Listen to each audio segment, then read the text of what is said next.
Cedar আক্রান্ত এলাকায় বাংলাদেশ সমিতি এডিনবরা কর্তৃক গৃহীত উন্নয়ন প্রকল্প সফলভাবে সম্পন্ন হয়েছে। প্রকল্পের আওতায় গত রোববার বরগুনায় 40টি গৃহহীন পরিবারকে নতুন নির্মিত ঘর হস্তান্তর করা হয়েছে। এডিনবরা প্রতিনিধি মিজানুর রহমানের ডেস্ক রিপোর্টে রয়েছে বিস্তারিত।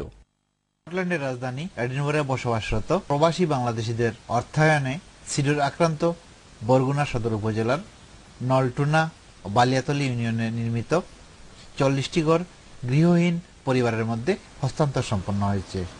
এ উপলক্ষে বরগুনা সদর উপজেলা নির্বাহী কর্মকর্তার সভাপতিত্বে গত রোববার সকাল 11টায় জেলার শিল্পকলা একাডেমিতে গৃহ হস্তান্তর এবং সনদপত্র বিতরণ অনুষ্ঠান আয়োজিত হয়। এতে প্রধান অতিথি হিসেবে উপস্থিত ছিলেন বরগুনার জেলা প্রশাসক মোহাম্মদ সাফায়াত হোসেন।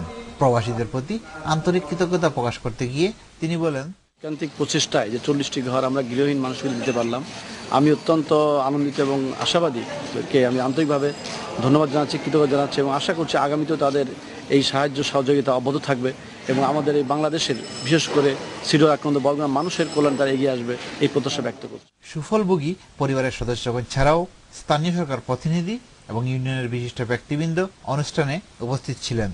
এতে আরো উপস্থিত ছিলেন প্রকল্পের অন্যতম সদস্য অ্যাডভোকেট রুহুল হাসান শরীফ এবং মুক্তাদির ইবনে সালাম, বাংলাদেশ সমিতি এডিনবরার secretary general Faisal Chowdhury MB এবং সমিতির ট্রেজারার আব্দুর রহিম জাকির গৃহহীনদের মধ্যে ঘরের চাবি তুলে দেন। সমিতির প্রতিনিধিবৃন্দ তাদের প্রতিক্রিয়া ব্যক্ত করতে গিয়ে বলেন, আমরা যে পয়সা বাংলাদেশে পাঠিয়েছিলাম 40টা ঘর নির্মাণের জন্য, আজকে যা দেখলাম কমপ্লিট হয়েছে, লোকদের মুখে হাসি দেখে আমি আসলে ভাষায় প্রকাশ করতে পারতেছি না যে আমরা কতটুকু খুশি।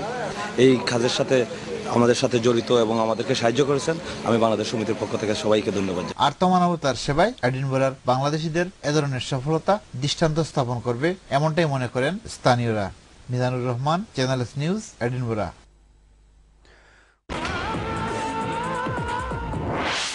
Channel S, working for the community.